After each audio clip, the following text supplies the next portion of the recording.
केशव नगर राज्य के एक छोटे से गांव में हरिराम नाम का एक सीधा साधा, मेहनती और ईमानदार किसान अपनी पत्नी के साथ खेत में बैठा हुआ था। देखना, हमारी फसल इस साल बहुत अच्छी होगी। हाँ, क्योंकि मेरी मेहनत के साथ साथ मेरे खेत की जमीन पर तुम्हारी मेहनत का पसीना भी शामिल है अर्चना। हाँ। नहीं, सारे गांव में केवल तुम ही मेहनती और ईमानदार हो। तुम्हारे पास जमीन तो कम है, लेकिन तुम्हारा दिल बहुत बड़ा है। कुछ देर बाद दोनों पति पत्नी घर चले गए।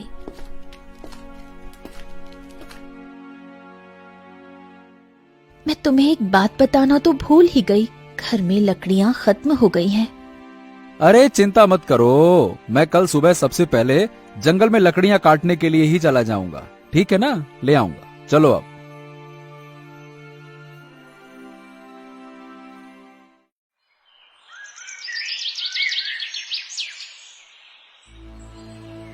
अगली सुबह हरिराम लकड़ियां काटने के लिए जंगल चला गया।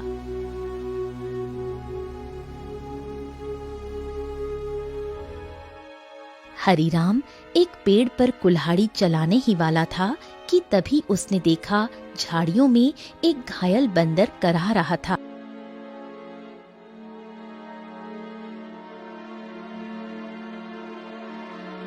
हे भगवान, बाप रे, इस बंदर को तो लगता है किसी ने बुरी तरह से घायल कर दिया है। जरूर किसी जंगली जानवर ने इसके ऊपर हमला किया होगा। बताओ भला, बेचारे का हाथ खून से भरा हुआ है। ओहो हो। हरिराम बंदर के पास बैठा था। काश तू बोल सकता तो बता सकता कि तेरी तकलीफ कहाँ है। फिलहाल तो तेरे हाथ में खून दिख रहा है, लेकिन जिस तरह से तू दर्द से तड़प रहा है ना, बाप रे, तकलीफ तो कहीं और ही है। उसी समय वहाँ एक साधु आ पहुँचा। कौन हो तुम और बंदर से क्या बातें कर रहे हो? प्रणाम साधु महाराज, मैं तो बस लकड़ियां काटने के लिए जंगल में आया था। इस घायल बंदर को देखा तो इसके ऊपर तरस आ गया। लगता है किसी जंगली जानवर ने हमला किया है इसके ऊपर। देखिए ना, इसके हाथ से खून बह रहा है, लेकिन जिस तरह ये दर्द से तड़प रहा है, मुझे तो लगता है कि इसे कहीं और ही तकलीफ है। बहुत कम इंसान होते हैं जिनके मन में जानवरों के प्रति इंसानियत होती है। रुको रुको रुको। ओम। इतना बोलकर साधु मंत्र पढ़ने लगा। अचानक रंग बिरंगी किरणों से बंदर का जख्म सही हो गया। हाँ, अब ये बंदर तुम्हें बता सकता है कि इसकी तकलीफ कहाँ है। इतना बोलकर साधु वहाँ से चला गया। बंदर उठकर खड़ा हो गया। मेरे कंधे में बहुत दर्द हो रहा था। हाँ, अब अच्छा लग रहा है। एक शेर ने मुझ पर हमला किया। मैं बचने के लिए दूसरे पेड़ में कूदा। शेर का पंजा मेरे हाथ में लगा और मेरा हाथ घायल हो गया। मैं पेड़ ही नहीं पकड़ पाया और मैं जैसे ही नीचे गिरा, बाप रे बाप, मेरे कंधे में बहुत चोट लग गई थी। अरे, तुम तो बिल्कुल मनुष्य की आवाज में बात कर रहे हो। ये कैसे संभव हुआ? जब साधु ने मंत्र पढ़ा ना, तब मुझे ऐसा लगा कि मेरे अंदर बात करने की शक्ति आ गई है। मैंने बोला और मेरी आवाज तुम तक पहुंच गई। लगता है ये चमत्कार साधु बाबा ने किया है। हाँ।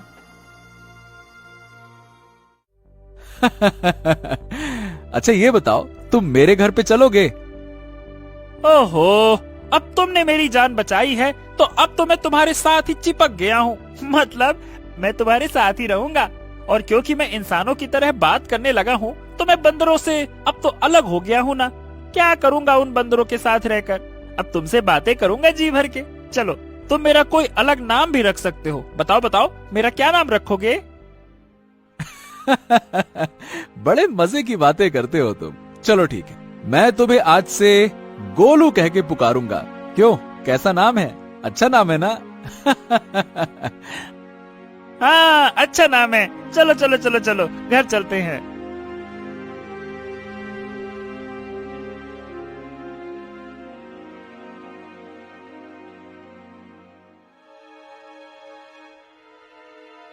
अरे, ये जंगल से तुम बंदर को क्यों पकड़ लाए? हरीराम पूरी घटना अर्चना को बताने लगा। क्या क्या वास्तव में बंदर बात कर सकता है? अरे तुम स्वयं पूछ लो।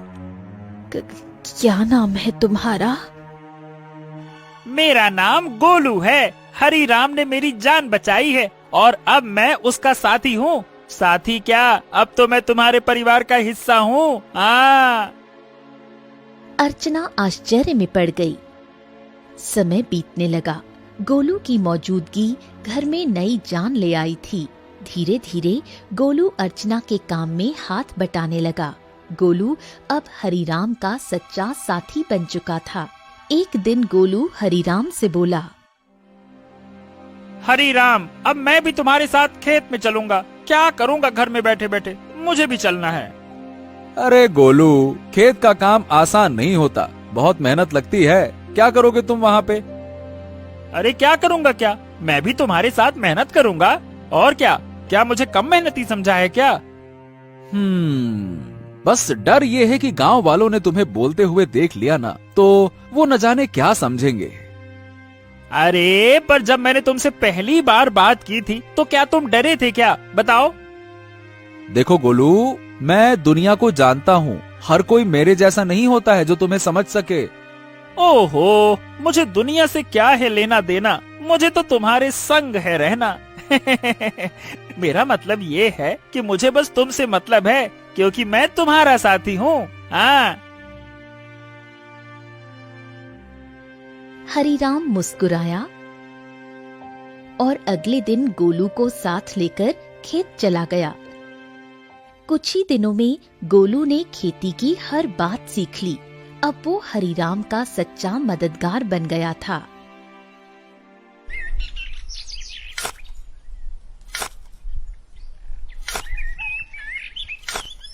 हरीराम, अरे आज की मिट्टी तो बहुत भारी लग रही है।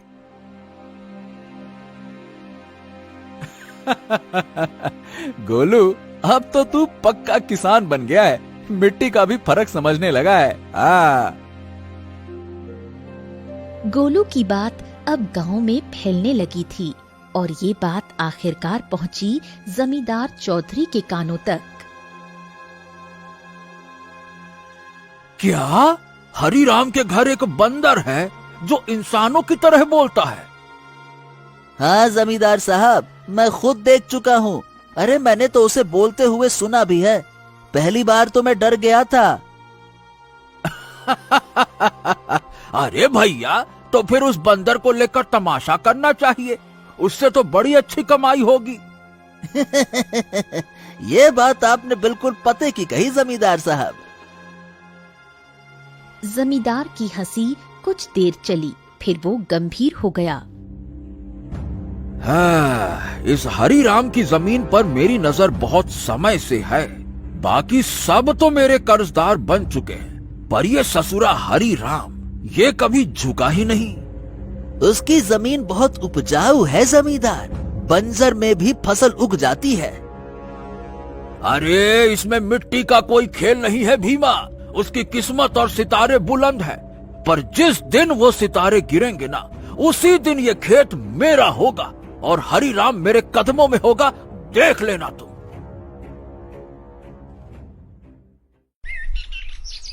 समय ऐसे ही बीतने लगा।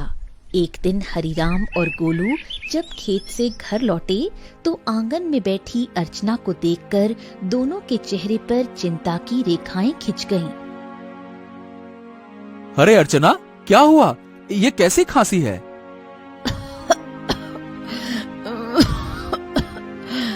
कुछ दिनों से खांसी हो रही है, अब तो दिन ब दिन और भी बढ़ती जा रही है। हरीराम, इसे नजरअंदाज मत करो, किसी अच्छे वैद्य को तुरंत बुलाना चाहिए। हरीराम ने देर न करते हुए गांव के एक अनुभवी वैद्य को बुला लिया। वैद्य ने अर्चना को ध्यान से देखा। हरीराम, देखो, इन्हें एक विचित्र बीमारी हो गई है। अगर समय पर इलाज न मिला तो ये जानलेवा हो सकती है। हाँ, नहीं नहीं नहीं नहीं वैद्य जी, आप तो इलाज शुरू कीजिए, मैं कोई कसर नहीं छोड़ूंगा।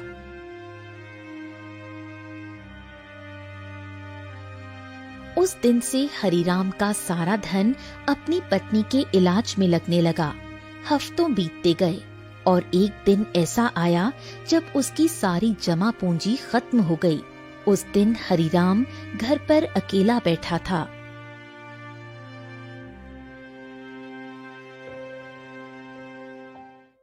ऐसे उदास मत बैठिए, मैं अपने आप ठीक हो जाऊंगी।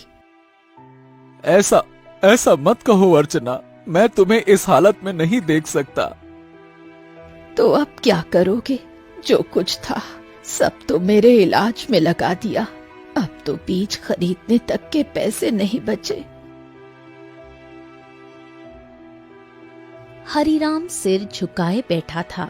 तभी गोलू तेजी से दौड़ता हुआ आया। हरिराम, हिम्मत मत हारो। तुम्हारे 2 भाई इस गांव में रहते हैं और तुमसे ज्यादा धनी भी हैं। उनसे मदद क्यों नहीं मांगते हो, हैं? हरिराम को ये बात ठीक लगी। उसी शाम वो गोलू को साथ लेकर अपने बड़े भाई केशव के घर गया। ओहो हो हरि राम, क्यों भाई, आज हमारे घर का रास्ता कैसे भूल गए हैं? भैया, अर्चना की बीमारी के बारे में तो अब गांव में सब जानते हैं। मैंने जो कुछ कमाया सब इलाज में लग गया। अब कुछ धन की जरूरत है भैया। तुम तो जानते हो मेरी फसल इस बार खराब हुई है। अब खुद मुझे उधारी लेना पड़ रहा है तो मैं तुम्हें कहां से दूं? हरिराम कुछ नहीं बोला, सिर झुकाकर बाहर निकल आया। अरे वो झूठ बोल रहा था हरिराम, मैंने उसके चेहरे को देखा है, वो देना ही नहीं चाहता था। हाँ जानता हूँ रे गोलू, पर चलो एक और भाई है, उनसे मिलते हैं, चलो। अब दोनों बिरजू के घर पहुंचे। बिरजू ने दरवाजा खोला और हरिराम को देखकर चौंक गया। ओ हरिराम, आज भाई की याद कैसे आ गई? भैया भैया, मेरी पत्नी अर्चना बहुत बीमार है, थोड़ा सा धन चाहिए इलाज के लिए। क्या? अरे बंटवारे में वैसे भी तुझे ज्यादा जमीन मिल गई थी, उसे बेच नहीं देता? मेरे पास धन का पेड़ लगा है क्या जो मांगने चला आया? झूठ मत बोलो भैया, सच तो यह है कि तुमने और केशव भैया ने मेरे हिस्से की जमीन भी दबा ली थी। मुझे 6 बीघा जमीन मिलनी थी, बस 2 बीघा मिली है, 2 बीघा। अरे निकल जा यहाँ से, अगर कर्ज लेना है तो जमींदार के पास जा, मुंह उठा के चले आते, भाग यहाँ से।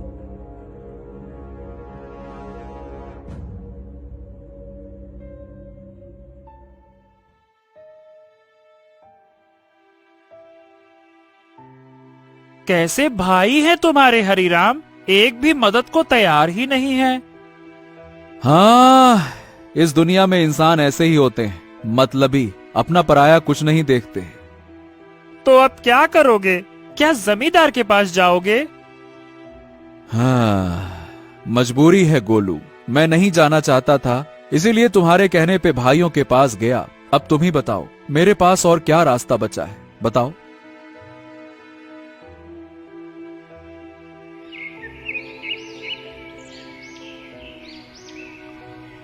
अगले दिन हरिराम और गोलू जमींदार की हवेली में जा पहुंचे।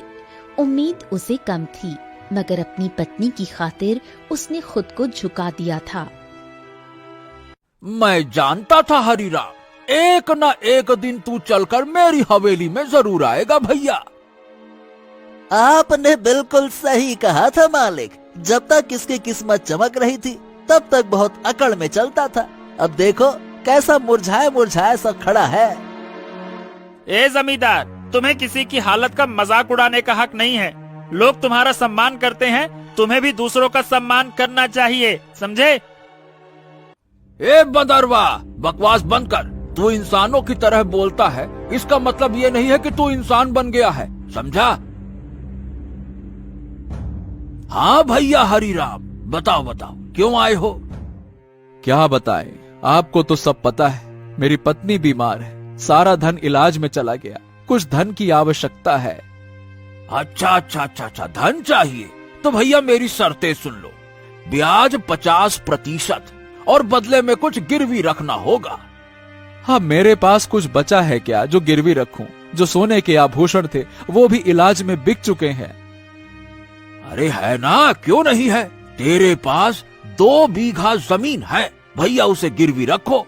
वक्त पर कर्ज चुकाएगा तो जमीन तेरी वरना मेरी, सीधा हिसाब। बोलो भैया। हरीराम सोच में पड़ गया। उसे अपनी पत्नी का जीवन बचाना था, मगर कीमत बहुत बड़ी थी। अरे ये तो सरासर अन्याय है। तुम किसी की मजबूरी का फायदा उठा रहे हो। ऐसे तो हरीराम कभी कर्ज ही नहीं चुका पाएगा। ए हरीराम, पहले तो तू इस अपने पालतू बोलने वाले बंदर को ले जा यहाँ से, नहीं तो मेरा मन बदल गया तो हो गया तेरा काम। जब से आया है पटार पटार पटार पटार। चुप कर। हरीराम चलो मेरे साथ, ये कर्ज मत लो, चलो। गोलू, मेरे पास अब और कोई चारा नहीं है। अरे तुम बस चलो तो, मैं तुम्हारी मदद करूंगा ना। हाँ चलो मेरे साथ। हरीराम गोलू के साथ चला गया। हवेली के भीतर जमींदार और भीमा गुस्से से खौल रहे थे। ए मालिक, हरीराम तो हाथ से निकल गया। अरे चिंता मत कर बेटा, मजबूरी उसे फिर लौट आएगी। कितना दूर जाएगा वो?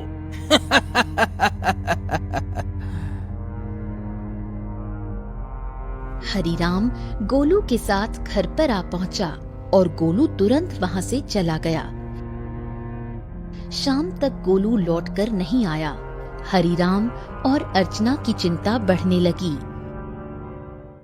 गोलू अब तक क्यों नहीं आया? कहीं जमींदार ने उसे कुछ कर तो नहीं दिया? अरे पता नहीं कहाँ गया। मेरा मन भी बड़ा बेचैन है।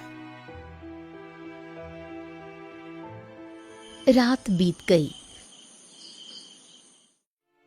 सुबह सूरज की किरणों के साथ ही गोलू वहां पहुंचा, हाथ में एक चमकती जड़ी बूटी के साथ। अरे गोलू, तू कहाँ था? हमें लगा कहीं तुझे कुछ हो तो नहीं गया। अरे मैं जंगल गया था उन साधु महाराज को ढूंढने जिनसे मुझे बोलने की शक्ति मिली थी। उन्हें मैंने सारी बात बताई और उन्होंने दया करके ये जड़ी बूटी दी है। उन्होंने कहा है कि इससे बड़ी बीमारी ठीक हो सकती है। हाँ। गोलू ने वो जड़ी बूटी अर्चना को दे दी। कुछ देर बाद अर्चना की आंखों में चमक लौट आई। मुझे बिल्कुल स्वस्थ महसूस हो रहा है, जैसे मैं कभी बीमार ही नहीं थी। हाँ। अर्चना, तुम्हारी खांसी भी ठीक हो गई। और गोलू, तू तो हमारे लिए देवता बन गया। अगर तू नहीं होता तो मैं जमींदार से कर्ज लेकर अपनी खेती भी खो बैठता।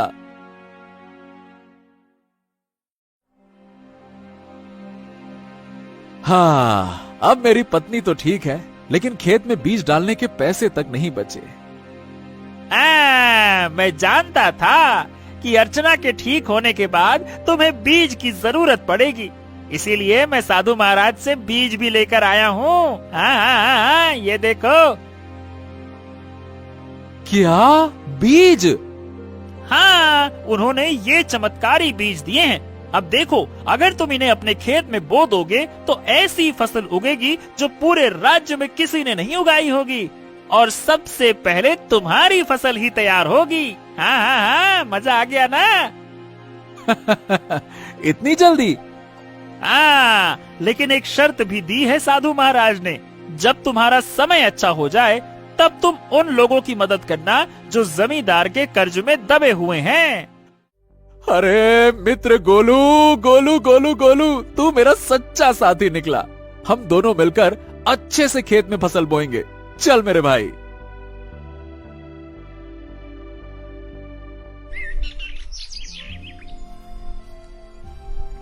अगले ही दिन हरीराम, गोलू और अर्चना ने मिलकर खेत जोता, बीज बोया और आकाश की ओर देखकर मेहनत का वादा किया।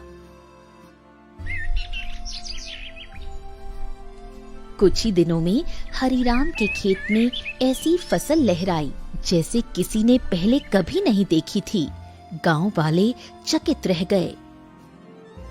अरे देखो रे देखो, हरिराम के खेत में तो जैसे सोने जैसी फसल लहरा रही है। हाँ हाँ हाँ हाँ हाँ। हाँ, हमारी फसल तो अभी जामी भी नहीं है और इसकी तो फसल भी तैयार हो गई। और उसकी बीवी अर्चना, जो कि महीनों बीमार रही, अब रोज खेत में काम करती है। भैया, ये तो कोई चमत्कार ही लगता है।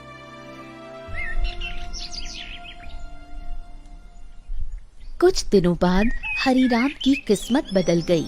चमत्कारी फसल ने उसे गांव का सबसे सफल किसान बना दिया। बाजार में उसके नाम की चर्चा फैल गई। हरि राम, जपो राम नाम, बन गया तू धनवान। जो सोचा था वो हो गया सच। हाँ, वाकई में सच तो हो गया। लेकिन अब बारी है गोलू वादा निभाने की, उन सब की मदद करने की जो जमींदार के कर्ज में डूबे हैं। हाँ बिल्कुल, चलो आज से ही शुरुआत करते हैं। अपने गांव का बिंदेसर का खेत सबसे पहले छुड़ाते हैं। चलो।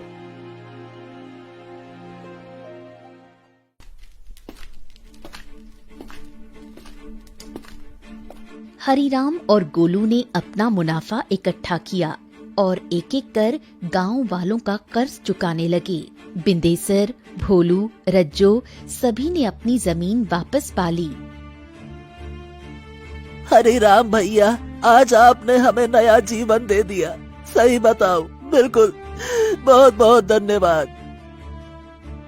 गांव में खुशी लौटने लगी, लेकिन जमींदार के चेहरे पर उदासी छा गई। ये सब देखकर जमींदार गुस्से से अपने साथी भीमा से बोला, हाँ, ए भीमा, तू देख रहा है ना कि क्या हो रहा है? हाँ मालिक, हरिराम ने सबके कर्जे चुकाने शुरू कर दिए हैं। अगर यही चलता रहा तो एक दिन तो मेरी जमींदारी ही खत्म हो जाएगी और मेरा दबदबा भी खत्म हो जाएगा। आप तो आदेश दीजिए मालिक की करना क्या है। अब बहुत हो गया भीमा। अगर ये हरिराम ऐसे ही सबकी जमीन छुड़वाता रहा तो मेरा क्या बचेगा? मेरा दबदबा, मेरी हवेली है।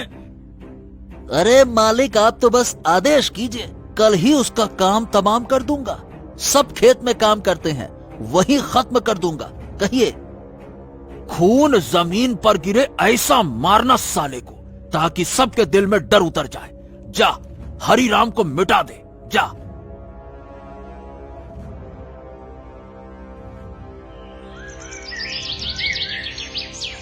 सुबह का सूरज उगा, लेकिन किसी तूफान से पहले की शांति जैसा लग रहा था। हरिराम खेत में बीजों को देख रहा था, जो अब सोने जैसे चमकते दिखते थे। अरे गोलू, देख तो, ये फसल तो जैसे गाना गा रही हो। तुम्हारे हाथ की छुअन में जादू है। हाँ बिल्कुल सही कह रहे हो मित्र। इस बार की फसल सोने की फसल जैसी उगती हुई दिख रही है। वाह वाह वाह वाह वाह वाह। इतना बोलकर अचानक गोलू एक ओर हट गया। सच तो ये था कि गोलू को किसी की आहट की भनक लग चुकी थी। तभी वहां जमींदार और भीमा आ पहुंचे। भीमा के हाथ में लंबा बर्छा था। हरिराम झुका हुआ था। अब भुगतो किसान। जैसे ही भीमा ने हरिराम की ओर बर्छा फेंका, एक छलांग, एक चीख, एक वार, लेकिन हरिराम पर नहीं, गोलू पर। गोलू! नहीं नहीं, ये क्या किया तूने? तुम्हारे लिए मित्रता का मतलब सिर्फ साथ नहीं होता, कभी कभी बलिदान भी होता है। तूने मेरी जान बचाने के लिए अपनी जान दांव पर लगा दी। क्योंकि तुम मेरे साथी हो और मैं तुम्हारा।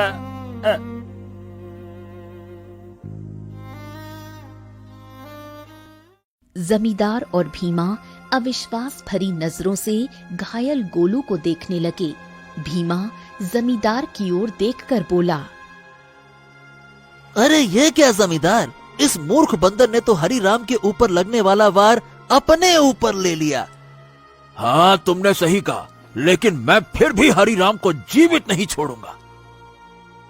इतना बोलकर जमींदार गोलू की ओर देखकर क्रोधित अवस्था में बोला, अरे तू मूर्ख का मूर्ख बंदर ही रहा। अरे तू इंसानों की तरह बोल सकता था और इंसानों की तरह रहने लगा था, लेकिन तू इंसानों की तरह चतुराई नहीं सीख सका। तुझे क्या जरूरत थी अपने ऊपर वार लेने की? क्या आवश्यकता थी बलिदान देने की? मूर्ख बंदर कहीं का, तूने मेरे सारे किए कराए पर पानी फेर दिया। लेकिन तुझे क्या लगता है कि मैं हरिराम को जीवित छोड़ दूंगा? नहीं, मैं हरिराम को जीवित बिल्कुल नहीं छोड़ूंगा, क्योंकि उसकी वजह से ही मेरा गांव में दबदबा समाप्त हुआ है। तेरा ये बलिदान बेकार जाएगा रे मूर्ख बंदर, रुक जा। गोलू के होठों पर एक हल्की मुस्कान अब भी जिंदा थी। गोलू ने अपने मित्र हरिराम को मुस्कुराते हुए देखते हुए ही दम तोड़ दिया। तभी वहां वही साधु प्रकट हो गया जिसने गोलू को बोलने की शक्ति दी थी और जिसने गोलू को हरिराम की पत्नी को बीमारी से बचाने के लिए जड़ी बूटी और जादुई बीज दिए थे। साधु क्रोधित अवस्था में जमींदार और भीमा की तरफ देखकर बोला, जिसने निर्दोष की जान ली उसका पाप अब उससे बदला मांगेगा। जमींदार और भीमा, तुम दोनों ने बहुत बड़ा पाप किया है। तुम्हें इस संसार में खुलेआम रहने का कोई अधिकार नहीं है। तुम दोनों समाज के लिए खतरा हो। रुक जाओ। इतना बोलकर साधु की क्रोधित आंखों से रंग बिरंगी किरणें निकलकर भीमा और जमींदार के शरीर पर पड़ने लगी और अगले ही पल उनके शरीर में आग लग गई। कुछ ही देर में वो दोनों जलकर राख हो गए। गांव वाले इकट्ठा हो गए। साधु हरिराम की ओर देखकर बोला, हाँ, तुम्हारा और गोलू का साथ यहीं तक लिखा था हरिराम। लेकिन साधु महाराज, जमींदार के साथी भीमा ने मेरे ऊपर हमला किया था, लेकिन गोलू ने उसे अपने शरीर पर ले लिया। हाँ, क्योंकि वो तुम्हारा सच्चा साथी था। जाते जाते गोलू ने अपनी मित्रता का कर्ज चुका दिया। अपने साथी को कभी नहीं भूलना हरिराम। इतना कहकर साधु रंग बिरंगी किरणों में वहां से गायब हो गया। गांव वाले नम आंखों से गोलू के बलिदान की सराहना करने लगे। अरे ये कोई साधारण बंदर नहीं था भैया, देवता था, देवता, हरिराम का सच्चा साथी। हाँ भैया, इसने अपनी जान दे दी और हम सबको बचा लिया। बहुत अच्छा बंदर था। कुछ दिनों बाद हरिराम ने नम आंखों से गोलू की याद में उसी खेत में एक पौधा लगाया जो आगे जाकर बना साथी वृक्ष।